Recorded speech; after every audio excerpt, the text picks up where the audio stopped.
Kabalo ba mo na naay pinakabag-ong balot dine-in diri sa Davao City? Kung asa makasigurado ka na ang mga balot diri kay freshly cooked or steam kay bag-o ni tanan. Lang ka na ha kay naa sila'y penoy, pogo or pugo, chicharon, soft drinks ug uban pa. O guys, sama sa mong ingon dine-in ni siya kay naa sila'y dako og comfortable kaayo na pwede ka makalingkod og kaon kauban si mong barkada, pamilya ug uban pa. Naabay na sila lavatory din na pwede ka mangugas imong kamot. Ug suka na homemade na perfect kay sila mga lamian na balot. Sama nagbalot na ta, to de. Tara, tingkaw na.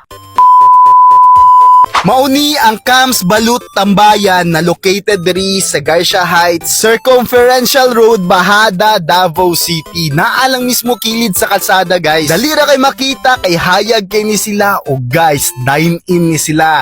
Daggan sila lamesa, lingkuranan. Naapod sila CR ug naapod yun sila hugasanan sa kamot kung magkabulingit ka. Ug mao jud niya tong giadto diri ilaha mga freshly steam or cook na mga balot. Kung asa siguradong bag-ong luto yun ni tanan ila mga balot diri ug naapod sila penoy ug pugo. Kumpleto na jud ni sila diri kay comfortable na ka maglingkod-lingkod, magkaog balot ug naapod yun na sila mga lamian na homemade na suka. Ang nakanindot silang suka diri kay matolerate lang jud ang halang kay di kay siya nga nakaisog ba. Ug perfect ra kay siya sa balot og penoy kay di kay siya nga nakasakit og kahalang sa dila. Kung gihalangan na ka need ni mo soft drinks dagga na sila diri kompleto lagi. Napod di sila beer ug chicharon naapod na diri. Grabe kompleto na jud diri og perfect yun ni tambayan kung gapangita mo balutan yo comfortable na lugar, lami na mga balot og lami na suka. Kay giisa na nila diri tanan. Kung sigurado kayo kung 16 days imong pilion, 16 days jud siya di siya nga kadako na piso. Grabe kung gabangita mo mga balutan na comfortable, go na mo diri kay located rin sila sa Garcia Heights, Circumferential Road, Bahada, Davao City. Open din sila guys until 2 AM. Sumuro to guys, tingin salamat sa pagtanaw. Enjoy mo, ingat, bye, follow for more.